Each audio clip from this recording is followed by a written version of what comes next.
at the beginning of the year that I always do is I have a look back at the year that was, and I always ask my clients as well to look at what have their repeated mistakes been.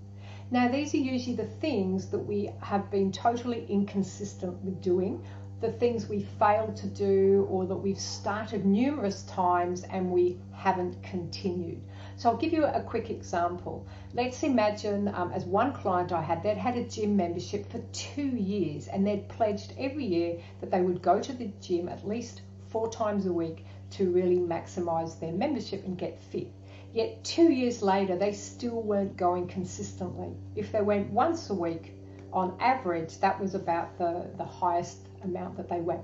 So have a look at your repeated mistakes. For someone else, it was the fact that they still didn't do their follow-ups on their sales calls. They still didn't hold regular meetings with their staff, even though they knew they should. So whether it's a business or something in your personal life, be bold and courageous enough. Have a good look at your habits, behaviors, the things that you haven't done, what I call the repeated mistakes. Then when you write them down, it's time to make a decision.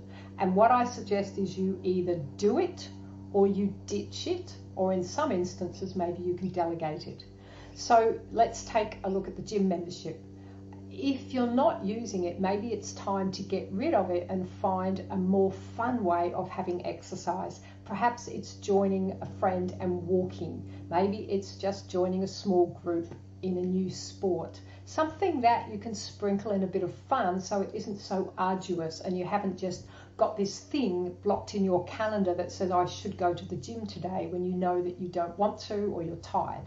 So have a think about what your thing is and you make a decision. If you do want to go to the gym, then you need to prioritize it, make it one of your major goals for the year and schedule in the times that you're going to go to the gym in your diary. Remember, what gets scheduled is more likely to get done. If you don't schedule it, it won't get done.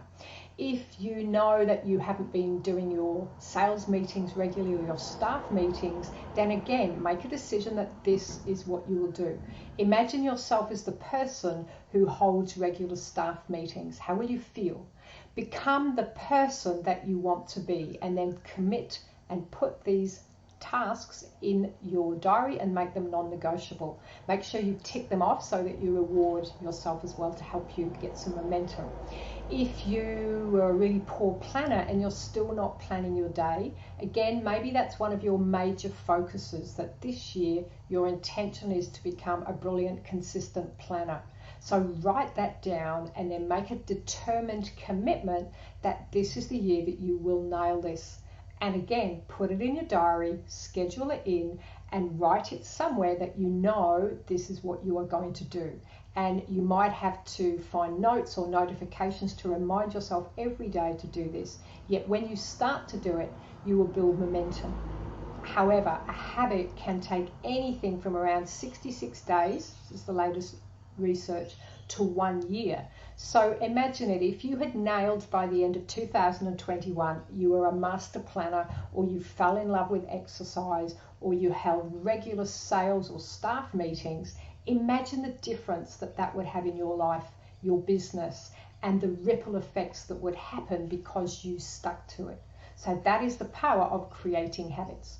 So what do you want to create this year? What were your repeated mistakes? What are you going to either ditch? If you can, a few things you can delegate. If you still aren't doing your finances and doing your accounts diligently and you don't outsource them, maybe it's the time to delegate them to an expert, because there's always someone who loves to do the things you don't. If it's planning or sales calls, well, perhaps that's your domain and you'll just have to find a way to prioritize it, schedule in the actions that are required, and get out of your head and how you feel about it, and in the words of Nike, just do it. So I hope that was helpful. Have a look at your repeated mistakes for 2021 and make a decision to either do them, prioritize them, and nail them this year, to ditch them and find something else that works better, or occasionally you may be able to delegate that task that you just don't like doing to someone else. Thank you. It's Mandy from Mindset for Success, And if you would like to get more videos, please subscribe to my YouTube channel and share the video with your friends if you know anyone that this could be helpful for. Thank you. Bye for now.